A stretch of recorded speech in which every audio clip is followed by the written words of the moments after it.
it is clear that that's who conservatives want in the White House, okay? That's who they supported. They didn't give a damn about the 34 indictments. They didn't give a damn about 2 impeachments. They didn't give a damn about all the legal issues and the lawfare that the Democrats engaged in. They said, Joe, that's who we want. This is the difference, and I said this to a lot of people, Bill.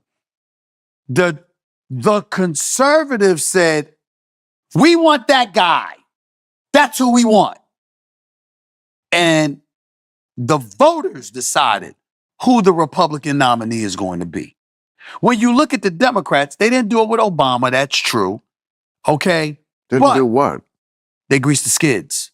This is the person we want. It's her turn. It was Hillary's turn in 2016. In this video, Stephen A. Smith pulls no punches as he sits down with Bill Maher for a conversation that takes aim at Hollywood's most sacred narratives. The industry's hysteria over Trump isn't just about politics, it's about ego. These elites see themselves as America's moral compass, yet half of them couldn't find Kansas on a map without Googling it. They fear Trump not because he threatens democracy, but because he mirrors their own narcissism. The real issue? Hollywood's self-importance is cloaked in the language of progressive values, but at its core it's just another form of self-interest. They don't despise Trump because he's an outsider. They despise him because he refuses to play by their rules. Let's be honest, they built the very figure they now claim to fear. Never one to back down from a fight, Bill Maher is ready for a no-holds-barred debate. Watch this compelling, yet undoubtedly intense, conversation unfold. Come on now. And then I'll never forget this. Bill, I swear to you, I love your show, Real Time. I'm a huge fan. I watch it every chance I get. I have never. No, real fans watch it every week. You watch it every chance you get. I'm just fucking with you. That's because I got multiple jobs. But here's the deal, Bill. But I TiVo it. I tell you that much. The DVR it, rather. That's TiVo, DVR. I'm going to send you a telegram about that. You told myself. Here's the deal, man.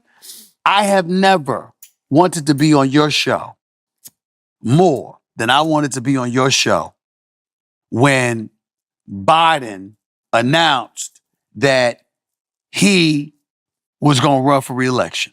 Because I'm like this, what y'all going to say now? This is some straight bullshit. You got a situation where you won the midterm. You denied, you halted, you warded off the red wave.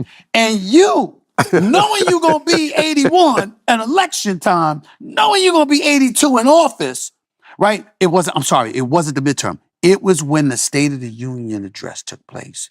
And I saw these people. Remember, the liberals, so when you call yourself progressives. Yeah. Oh, so you're looking forward with a dude that's going to be 82 and would leave office when he's 86. Really, y'all? I'm sitting there like, you got to be shitting me. This is what you're talking about? And I'm like, I knew I wasn't voting for Trump. I knew that wasn't going to happen. But I was saying to myself, what are you thinking?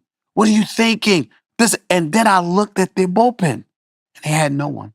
Stephen A. Smith and Bill Maher argue that the Democratic Party's shift toward extreme progressive stances is pushing away moderates and independents. These voters, often more focused on real-world concerns like the economy, inflation, and public safety, may feel overlooked as the party prioritizes identity politics and cultural battles. Maher, in particular, criticizes the party's tendency to favor symbolic gestures and ideological purity over practical solutions, creating the perception that Democrats are out of touch with the struggles of everyday Americans. The party's overemphasis on progressive policies, often branded as woke, has led to tangible electoral consequences. By centering debates around issues like gender identity, defunding the police, and expansive immigration policies, Democrats risk alienating swing state voters and working-class Americans, many of whom feel their concerns are dismissed as outdated or even bigoted.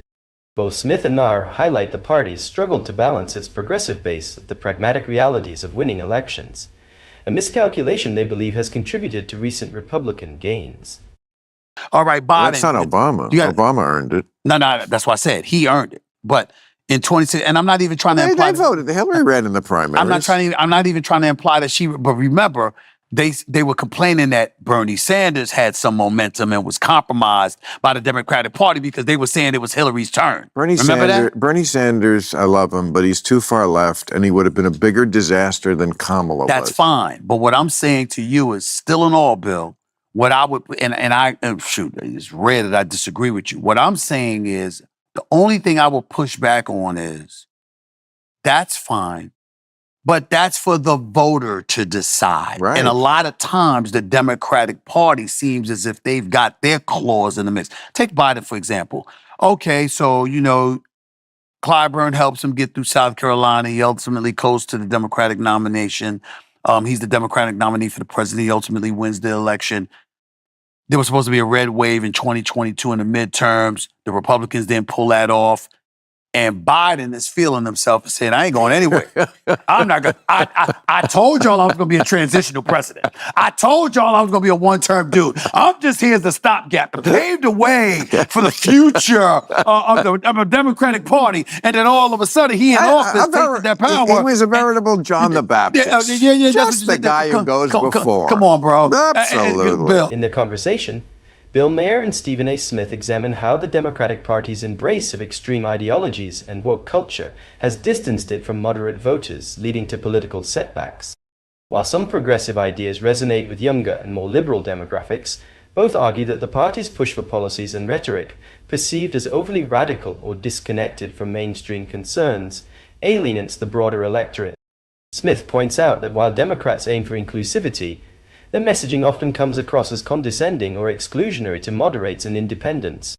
Maher adds that this disconnect is exacerbated by the party's reluctance to self-reflect, instead doubling down on woke positions that can feel performative or out of touch with working-class concerns like inflation, crime, and immigration.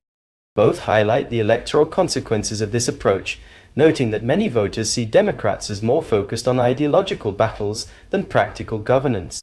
By alienating the political center, the party risks setting ground to Republicans, who often position themselves as defenders of common sense against what they frame as progressive overreach.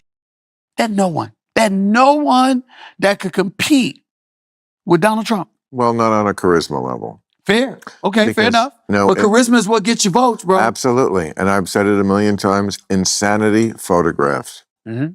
It really does. I mean, it's charismatic. But I have so many things that I must contend here with. Sure. One, you're an ageist. There are people who are completely crackling right at 82. So it's always a case. It's always a case-by-case basis. Right? Yeah. Nancy Pelosi don't have the problems that Biden have. I'm very supportive of in terms of Nancy Pelosi, in terms of how sharp she is. I'm not. I don't believe I'm an ageist. Nancy Pelosi has lost a step in public also, to be perfectly honest. But the job is never what you do in public. The job is done in the Oval Office. Okay. All you have to do is I never thought Biden couldn't do the job. The job is actually sitting in the Oval Office, making decisions. He's not crazy. He hasn't lost his mind. He's not senile. He just can't do the public part. He never could do it well. And add the age thing, and you're going to get things like, I killed Medicare, or whatever the fuck he said. By the way, Trump, no one has been harder on Trump or more against Trump, blah, blah, blah. I don't have to establish my credentials. But he does do things once in a while that either make me genuinely laugh or make me genuinely go, oh, that's good. Yes. Like when he said in that debate, he had a moment where he went, I don't know what he said. Exactly. And I don't think there. And I don't think he knows what he said. I mean, we crack it up. That's what people love about him. Yes. It's like he's crazy, but crazy people don't have the time to pretend. Maher argues that the excesses of woke culture have deepened polarization, pushing moderates and even some liberals toward conservatism. He contends that this shift has fueled the rise of figures like Trump, whose base sees itself as rejecting progressive overreach. Both Maher and Smith critique the cancel culture aspect of wokeness, where individuals face social or professional ostracization for minor infractions or differing opinions. They argue that this not only stifles free speech, but also makes it harder for people to engage with progressive ideas in good faith. This conversation weaves together critiques of political dynamics, cultural shifts, and the intersection of personal ambition with public policy, offering a nuanced analysis of Trump's impact on American society and politics. If you enjoyed the discussion, don't forget to like and subscribe for more content. Thanks for watching. It's a watching.